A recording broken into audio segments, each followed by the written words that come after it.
بسم اللہ الرحمن الرحیم۔ السلام علیکم ناظرین، آج کا جو پروگرام ہے وہ تقریباً سارے کا سارا اسی موضوع پر ہے جس بارے میں یہ حاجرہ پانیزئی صاحبہ نے ایک کتاب لکھی ہے، ویئر اوپیم گروس، اور اس میں اس کی آج رونمائی ہو گئی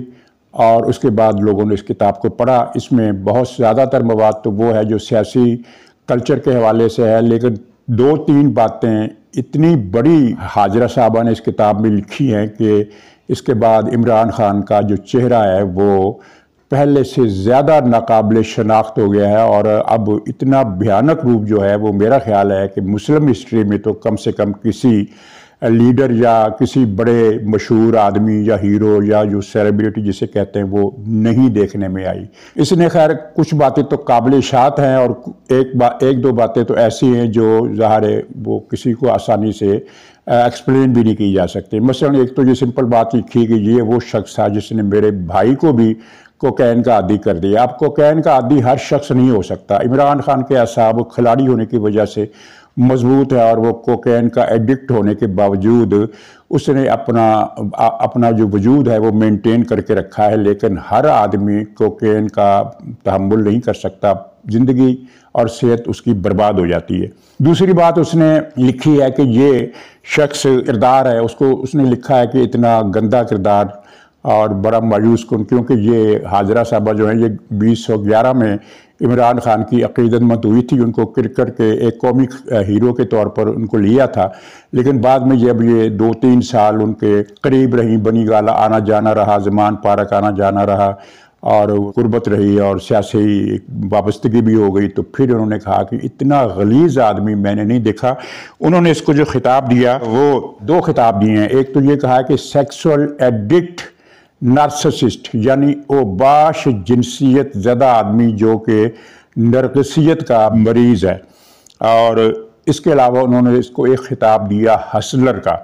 یعنی یہاں جو ہسلر کے جو معنی جس معنوں میں استعمال کیا اس میں وور، پراس اور ہوکر ایک بڑا بدنام لفظ ہے، اس طرح کے الفاظ کے معنوں میں اس نے اس کو ہسلر لکھا ہے، اور وہ جو جادوگرنی ہے اس کا ذکر بھی کیا ہے، اس کو اس نے طوائف کا خطاب دیا ہے۔ اب طوائف کا خطاب کیوں دیا ہے اس کے بارے میں ایک کہانی بیان کی جاتی ہے جو کئی لوگوں نے بیان کی اور بہت سارے لوگ اس کی تصدیق کرتے ہیں۔ میں نہیں جانتا، مجھے نہیں علم، لیکن لوگوں سے سنا ہے کہ خاور مانیکا کے ساتھ شادی سے پہلے لاہور میں اس کا کوئی بزنس تھا، تو اب وہ بزنس کیا تھا، اب ہم تو اس بزنس سے تعلق والوں کو بھی نہیں جانتے، تو بہرحال وہ بزنس تھا جس کی بنیاد پر اس حوالے سے بڑی عجیب کہانیاں مشہور ہیں لاہور کے ان علاقوں میں جہاں یہ رہتی رہی ہے، جہاں اس کا بزنس تھا، تو اس حوالے سے میرے خیال میں انہوں نے بلکہ یقیناً اسی معنوں میں اس کو انہوں نے لکھا ہے کہ یہ طوائف، اور لکھا ہے کہ ایک ہسلر اور ایک پراس ان دونوں نے مل کر پاکستان کا بیڑا غرق کیا۔ ایک اور بات اس نے لکھی ہے وہ تو بڑی ہی بھیانک اور ناقابل تصور ہے، وہ یہ ہے کہ یہ عمران خان جو ہے یہ بیسٹیل ہے۔ اب بیسٹیل کے معنی اب کس پروگرام میں کس طرح ایکسپلین کیے جا سکتے ہیں، آپ نے میرے خیال ہے سوشل میڈیا پر پڑھ لیا ہوگا، تو بہرحال یہ ایک چشمدید گواہ کا بیان ہے، اور اس نے حاجرہ صاحبہ نے کہا ہے کہ اس کتاب میں نے جو عمران خان پر الزامات لگائے ہیں، اگر کوئی جنہوں نے چیلنج دیا ہے کہ اگر عمران خان یا پی ٹی آئی کا کوئی امیدوار ان کو جھوٹا سمجھتا ہے تو میں چیلنج کرتی ہوں کہ وہ عدالت میں اور عدالت میں بیان کرے۔ تو اس پر اب کیا، یعنی آدمی اس کا ذکر بھی نہیں کر سکتا کہ یہ اس گھناؤنے سپر قسم کا جو ایک گھناؤنا کردار ہوتا ہے نا، یہ سیکسول پرورٹ ہے، اور سپر سے سپر جو ڈگری کا سیکسول پرورٹ ہے یہ وہ آدمی ہے۔ میں یہ پہلے بتا دوں کہ ریحام خان کی کتابوں میں بھی ذکر آیا تھا اس کی بدکرداریوں کا بڑا لمبا چوڑا، اور اس کے بعد میں اس کی تصدیق میں بہت ساری خبریں آئی تھیں۔ اس کتاب میں اور اس کتاب میں فرق کیا ہے؟ ریحام خان نے اپنی کتاب میں حوالہ دیا تھا وہ مراد سعید کا، اور وہ ایک حمزہ عباسی ہے وہ جو نعوذ باللہ خود کو غزوہ ہند، اب غزوہ ہند اور ریاست مدینہ دیکھیے یہ لوگ کن معنوں میں لیتے ہیں، زلفی بخاری اور وہ ایک خواجہ اسرار رمل، خیر اس کا ذکر تو کتاب میں نہیں تھا لیکن وہ بعد میں نمودار ہوئی۔ تو اس طرح کے جو تذکرے تھے وہ ظاہر ہے کسی شریف آدمی کو آپ کوٹ بھی نہیں کر سکتے کہ اس میں کیا لکھا تھا۔ تو لیکن ریحام خان کی کتاب اور اس کتاب میں ایک فرق ہے۔ فرق یہ ہے کہ ریحام خان کی کتاب اس وقت لکھی گئی جب پاکستان میں پروجیکٹ عمران خان کا شکنجہ اتنا سخت تھا کہ نہ کوئی بول سکتا تھا نہ کوئی لکھ سکتا تھا، تمام میڈیا کو منع کر دیا گیا تھا کہ ریحام خان کی کتاب کا حوالہ نہیں دینا، کوئی تذکرہ نہیں کرنا۔ چنانچہ سوشل میڈیا پر اس کا تذکرہ ہوا، لیکن ٹی وی میں اور پریس میں ایک سطر بھی اس بارے میں چھپنے نہیں دی گئی، سوائے اس کے کہ ریحام خان نے کتاب لکھی ہے جو چھپ گئی ہے، اس کے علاوہ کچھ چیز ذکر نہیں ہوئی۔ اور ریحام خان خود بھی لندن میں تھی، پاکستان وہ ڈر کے مارے نہیں آئی۔ اور دوسرا ایک فیکٹر یہ تھا کہ ریحام خان کی عمران خان سے طلاق ہوئی تھی، تو چنانچہ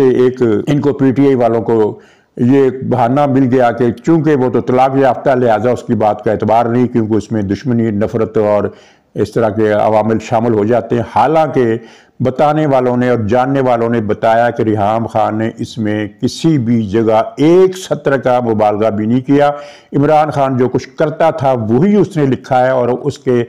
شاہدین اور گواہ بہت زیادہ موجود ہیں۔ تو اس کتاب میں تو ریحام خان نے عمران خان اور اس کی جو بیوی ہے جادوگرنی، اس کے جادو ٹونے کا بھی ذکر کیا تھا، اور بھی کئی چیزوں کا ذکر کیا تھا۔ اچھا، اس سے جو حاجرہ صاحبہ، پانیزئی صاحبہ جو ہیں، یہ ایک بالکل ڈیفرنٹ ماحول میں کتاب لے کر آئی ہیں۔ جب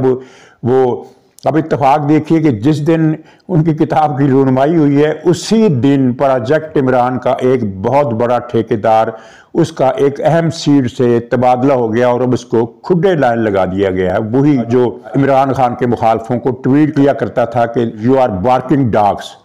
یعنی یہ ایک اتنا بڑا افسر وہ اپنے نہیں، عمران خان کے مخالفوں کو بھونکنے والا کتا قرار دیا کرتا تھا۔ اور اس کی گرفت اتنی تھی میڈیا پر کہ میڈیا کے چلتے پروگرام میں اس کا فون آتا تھا کہ اس پروگرام کو بند کرو، اور وہ ٹی وی مالکان کی جرت نہیں ہوتی تھی کہ وہ پروگرام بند نہ کرتے، وہ پروگرام بند کرنا پڑتا تھا۔ تو وہ اب وہ نہیں ہے، اور وہ سسٹم بھی نہیں ہے، وہ پروجیکٹ عمران خان لپیٹا جا چکا ہے۔ ایک تو یہ فرق ہے، اور دوسرا فرق یہ ہے کہ حاجرہ خان پاکستان میں موجود ہے، لندن میں نہیں ہے۔ اب اس واقعے کے بعد میرا خیال ہے کہ عمران خان کی سابقہ اہلیہ ہیں، وہ بھی پاکستان آ جائیں گی، اور ان کی کتاب کا جو اگلا حصہ یا جو نئی کتاب لکھ رہی ہیں اس کی تقریبی رونمائی پاکستان میں کریں گی۔ اور میرا خیال ہے انہیں کرنا چاہیے، کیونکہ یہ اس دور کا حسن بن صبا جو ہے، بلکہ حسن بن صبا سے بھی 10 ہاتھ آگے جا کر یہ بدترین پرورٹ آدمی، اس کی نقاب کشائی ہونی چاہیے۔ یہ ایک پاکستان کے مفاد میں بات ہے، کیونکہ اس نے ایک پوری نوجوان نسل کو زومبی اور برین ڈیڈ بنا دیا ہے۔ اور میں ایسے کئی لوگوں کو جانتا ہوں کہ جو کچھ ریحام خان نے لکھا اور جو کچھ یہ حاجرہ پانیزئی صاحبہ نے لکھا، خاص طور پر وہ جو بیسچیل والی بات ہے، اگر یہ بات ان کے سامنے کی جائے تو وہ کہیں گے تو پھر کیا ہوا، ہر آدمی گناہ گار ہے، یعنی اس درجے کا گناہ گار ہر آدمی ان کے خیال میں۔ اور پھر یہ کہیں گے کہ ہاں یہ تو ہم سب ایسے ہی ہیں، حالانکہ ہم سب ایسے نہیں ہیں۔ یہ جو پی ٹی آئی والے کہتے ہیں نا کہ ہم سب ایسے ہیں، تو وہ اپنی پی ٹی آئی کے بارے میں بات کریں کہ ہم سب ایسے ہیں، پورا ملک کو اس ہم سب کی لپیٹ میں وہ نہیں لے سکتے۔ تو ریحام خان کو بھی بہرحال آ کر پاکستان ہی آ کر اس اپنی نئی کتاب کی جب وہ چھپتی ہے تو پاکستان آ کر ہی اس کی رونمائی کرنی چاہیے۔ تو ناظرین، اب اس کتاب سے پھر وہ بحث چھڑ گئی کہ عمران خان پرانا پاپی ہے۔ پاپی کا لفظ میں نے اس لیے استعمال کیا کہ اب اس سے بڑا لفظ کوئی ہے ہی نہیں، ورنہ عمران خان تو وہ شخصیت ہے کہ جس پر وہ جو ایک میتھمیٹکس میں اور سائنس میں ایک ٹرم ہوتی ہے نا، وہ کسی کی پاور، کسی عدد کی پاور، یعنی 10 کی پاور 10، 10 کی پاور 10 کا مطلب ہوتا ہے کہ 10 کے آگے 10 صفر لگا دیے جائیں۔ تو وہ ایک اس کو شارٹ یعنی ہندسوں میں لکھنے کے لیے اگر 10 کے آگے 10 صفر لگائیں تو وہ تو عدد بار بار آپ لکھ ہی نہیں سکتے۔ وہ جو مشہور ہے انرجی والی مساوات، انرجی E=mc²، تو وہ اسکوائر بھی جو ہے وہ دراصل ضرب کھاتا ہے، یعنی وہ عدد کو چھوٹا کرنے کے لیے، ورنہ اگر عدد پورا لکھیں تو وہ پورا سطر اس میں 2 سطریں اس میں آ جائیں گی۔ تو یہ جو پاپی ہے اس کی طاقت جو ہے اسکوائر لگا دیں، یہ اس طرح کا آدمی ہے، اس کی ڈیفینیشن۔ تو لوگوں نے بڑے قصے شیئر کیے ہیں کہ اس کی جو بدکاریوں کی کہانی ہے وہ تو جب کرکٹر تھا، یہ بالکل اوائل عمری میں تب سے شروع ہوئی ہے۔ اور مجھے ایک صاحب نے بتایا کہ عمران خان کی زندگی کے پہلے 8 سال نکال دو، یہ 72 سال کا ہے اس وقت، 72 یا 73 سال کا، تو 8 سال زندگی کے پہلے نکال دو، باقی بچے 66 سال۔ تو 66 سالہ زندگی کا ایک ایک دن بدکاریوں کی نئی کتاب کا عنوان ہے، ہر دن بدکاریوں کی ایک نئی کتاب۔ اس کے معاشقے شروع ہوئے، زینت امان اس کی بڑی موت تھی، بھارتی اداکارہ، مشہور اداکارہ، اور وہ بڑے بولڈ کردار ادا کرتی تھی، وہ اس کی فین تھی کرکٹ کی وجہ سے وہ اس سے ملی تو اس نے اس سے دست درازی کی، جس سے وہ بولڈ کردار ادا کرنے والی زینت امان بھی بوکھلا گئی، اور اس نے یہ فقرہ کسا اس پر کہ نام بڑا اور درشن چھوٹے، یہ اس نے زینت امان نے لکھا تھا۔ اس کے بعد انڈیا کی اور لڑکیاں، امریکہ کے اور لڑکیاں، سیتا واحد، پاکستان میں انبساط یوسف، وہ صلاح الدین سلی کی جو سابقہ بیوی تھی، انبساط خان کیا نام تھا اس کا، اور پھر چلتے چلتے کتنی عورتیں، برطانیہ کی، لندن کے ایک ٹی وی نے عمران خان کی معاشقوں کی ایک شرمناک داستان اس کے سامنے بیان کی، اور یہ خوش ہو کر بتاتا رہا کہ ہاں فلانی لڑکی ایسی تھی، فلانی لڑکی ویسی تھی۔ وہ بڑا ہی گندا ویڈیو کلپ ہے۔ اور پھر پاکستان میں یہ عائلہ ملک اس کی بہنوں کے ساتھ، اس کی بہن اور پتہ نہیں ایک ٹی وی اینکر خاتون ہے، محترم خاتون ہے، ان کی ہمشیرہ کے ساتھ اس نے گندگی گفتگو کی، اور پھر وہ عائشہ گلالئی، اور پھر یعنی ایک لمبی کہانی ہے۔ تو اب اس پر بات ہم کیا کریں، لیکن میں یہ بتانا چاہتا ہوں کہ یہ صرف معاملہ اتنا نہیں ہے۔ عمران خان نے پاکستان میں ایک خاص قسم کے کلچر کو ڈیولپ کیا ہے، یا آپ اس کو بات کو الٹ کر لیں کہ ایک خاص قسم کا کلچر جو مشرف کے دور میں پنپا، گرو کیا، پھیلا، اور ایک نئی کلاس نمودار ہوئی، تو اس کلچر کے سارے لوگ پی ٹی آئی کے حامی ہیں، عمران خان کے حامی ہیں۔ کیوں؟ انہیں اپنے طرز زندگی کی، اپنے لائف سٹائل کی، اپنی خواہشات کی، اپنی کارنر بیسٹیالٹی کی جو ساری تصویریں ہیں وہ ان کو نظر آتی ہیں عمران خان میں، اور اس کے حامی ہیں۔ یہ مشرف دور میں شروع ہوا اور عمران خان کے دور میں نقطہ عروج کو پہنچا۔ آپ ایک نیا کلچر مشرف کے بعد کے زمانے میں ڈیولپ ہوا، اور عمران خان کے زمانے میں عروج کو پہنچا، اور اس میں ظاہر رحیل شریف بھی شامل تھا، اس میں باجوہ بھی شامل تھا، اور ان کی ساری لاٹ شامل تھی۔ ان لوگوں نے پاکستان میں کرپشن اور سیکسول پرورشن کو ملا کر ایک نیا کلچر ڈیولپ کیا۔ آپ دیکھیں پاکستان کے بڑے شہروں میں کتنے فارم ہاؤس ہیں، اور ان فارم ہاؤسز میں کچھ خاص مواقع پر مثلا نیو ایئر نائٹ ہوتی ہے، اس کے علاوہ سال میں 10-12 مرتبہ ہر مہینے ایک دن کو ایک خاص پارٹی منعقد ہوتی ہے، جس میں کروڑوں روپے کی شراب پی جاتی ہے۔ تمام اس سوسائٹی کے نوجوان لڑکے اور لڑکیاں اس میں جمع ہوتے ہیں، اور اس میں وہ کچھ کرتے ہیں جو ہم کسی زمانے میں امریکہ میں ایک بڑی انویسٹیگیٹو رپورٹنگ کی بنیاد پر ایک کتاب چھاپی گئی تھی، جس میں بہت ریسرچ کی گئی تھی اور اسکالرانہ ریسرچ کی گئی تھی، وہ ہائٹ رپورٹ۔ اور اس کتاب میں جو چیزیں لکھی ہوتی تھی، یقین نہیں آتا تھا کہ امریکہ میں یہ کچھ ہوتا رہا ہے۔ تو وہاں تو صورتحال پر قابو پا لیا انہوں نے، وہ پاکستان میں ہائٹ رپورٹ سے مسئلہ آگے بڑھ گیا ہے۔ تو ان فارم ہاؤسز میں آپ جا کر دیکھیں، آپ کو 100% لڑکے لڑکیاں اور ان کے والدین پی ٹی آئی کے ملیں گے۔ ابھی پچھلے 1.5 مہینے پہلے کی بات ہے کہ کراچی کے ایک بنگلے میں چھاپا پڑا، وہ چھاپا غلطی سے پڑ گیا۔ ایسے فنکشن وہاں کراچی میں اکثر ہوتے ہیں، اسلام آباد میں، لاہور میں اکثر ہوتے ہیں۔ وہ پتہ نہیں کس غلطی سے چھاپا پڑ گیا، تو جب چھاپا پڑا تو اس میں بچے اور بچیاں تھیں اسکول کی۔ بڑی خوفناک کہانی ہے، یعنی لرزہ طاری کر دینے والی کہانی ہے۔ تو لڑکے اور لڑکیاں تھیں، اور لڑکیاں جو تھیں ان میں سے کئی ایسی تھیں، تمام لڑکیاں نیم برہنہ تھیں، لیکن کچھ لڑکیاں ایسی تھیں جنہوں نے اوپر کے کپڑے مکمل طور پر اتارے ہوئے تھے۔ یہ اسکول کے بچے تھے 15-16 سال کی عمر کے، یعنی ایسے بچے جو پری میچورلی میچور ہو گئے اپنے گھر کے کلچر کی وجہ سے، اور وہاں جو کچھ کیا جا رہا تھا وہ بتایا نہیں جا سکتا۔ اور وہاں 50-60 لڑکے تھے، جیسے اس سے کچھ زیادہ ہوں گے،